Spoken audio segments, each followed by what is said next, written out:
Hi, I'm Christopher Carvalho. And I'm Danielle Mesa, and you're watching Campus Update.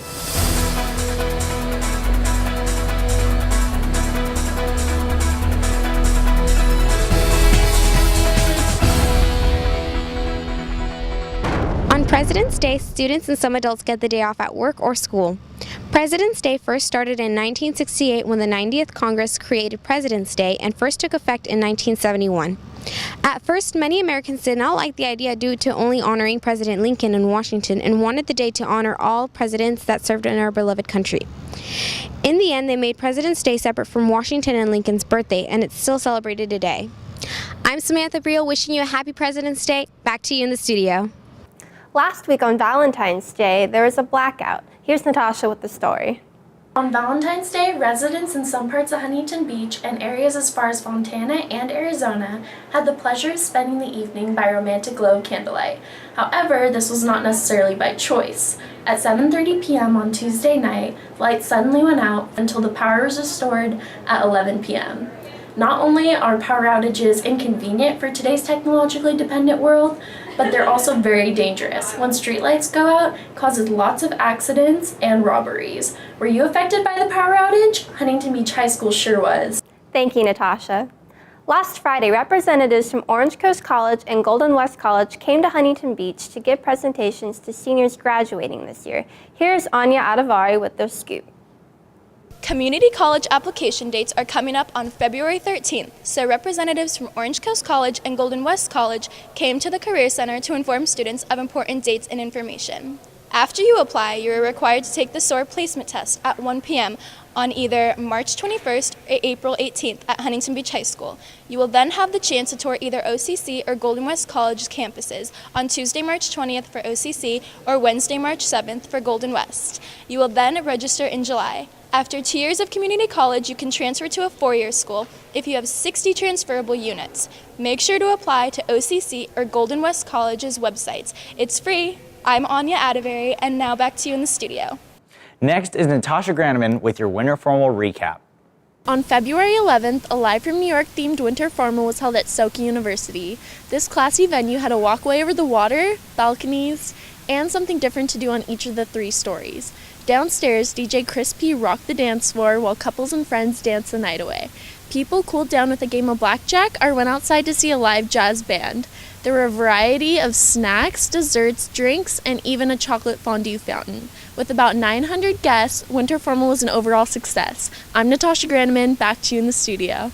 Let's take a look at what Brett and David have planned for Date Night Duo today. Today we're talking about what not to say on your first date. Never put your date in an awkward situation. Do not be too forward on your first date. And never, ever talk about your ex-girlfriend or ex-boyfriend. My palms, they're beginning to sweat from just thinking about this. Here, feel them. I have a foot fetish. Oh, okay. See, this is something you never say on a date. Never put your date in an awkward situation. Are you ready for the best kiss of your life? This is a perfect example of why you shouldn't be too forward on your first date. Oh my gosh, I love this place. Why? My ex used to take me here all the time. Oh. This is a prime example as why you never talk about your ex on the first date. Now, these are just a few tips. Just feel the flow of the conversation and run with it. But remember, be desireless, Be excellent. and be gone. Here's Zach Hadlock with your sports update. Hi, I'm Zach Hadlock here at the Sports Update. On Tuesday, February 22nd, the boys basketball team played against El Toro. They suffered a loss of 76-48. Blake Scorch led the team with 10 points and 3 three-pointers. Also, girls soccer played on February 17th against Corona Del Mar. They played at Estancia High School and suffered a nail-biter loss of 1-0. Lastly, girls water polo played their final game and lost in the closing minutes against Villa Park of a score of 9-8. Ellen Hayami led the team with 3 goals and 4 steals. Congratulations to all the seniors and good luck to everybody in CIF. What's happening? All incoming APA students, here are 2 very important dates you need to know about. On February 25th and 26th, the auditions for the 2012-2013 APA classes will take place. There are twice as many people auditioning than last year. Here's a more detailed schedule of the 2 days. Acting will be from 8 to 3. MMET Media and MMET Pop will be from 8 to 6. Orchestra will start at 8. Dance will be from 10 to 1, and musical theater will be from 11 to 1. The 26 auditions will be for only MMET and will begin at 8. Make sure to meet at the APA office before your auditions. Parents are welcome to join. The results will be posted on the hbapa.org website after 5 o'clock on March 16th. Good luck, everyone. Last week, I went to the Rolling Stones vs. the Beatles show. Let's check out the recap of this exciting event. The Beatles vs. the Rolling Stones show was shown February 16th and 18th. You can decide on which is your favorite band. The MMET students performed songs from both bands that came out from the band's albums. Thank you guys for watching. Back to you guys in the studio. Now here's this week's Facebook challenge with Mariana Mello.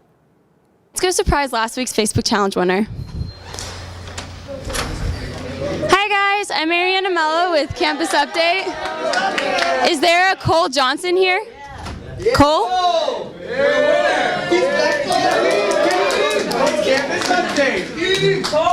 So you're last week's winner, but before I can get your cool HB Journalism t-shirt, can you answer the question, what was the primary duty of the Navajo Code Talkers? It was to get classified information and to move the United States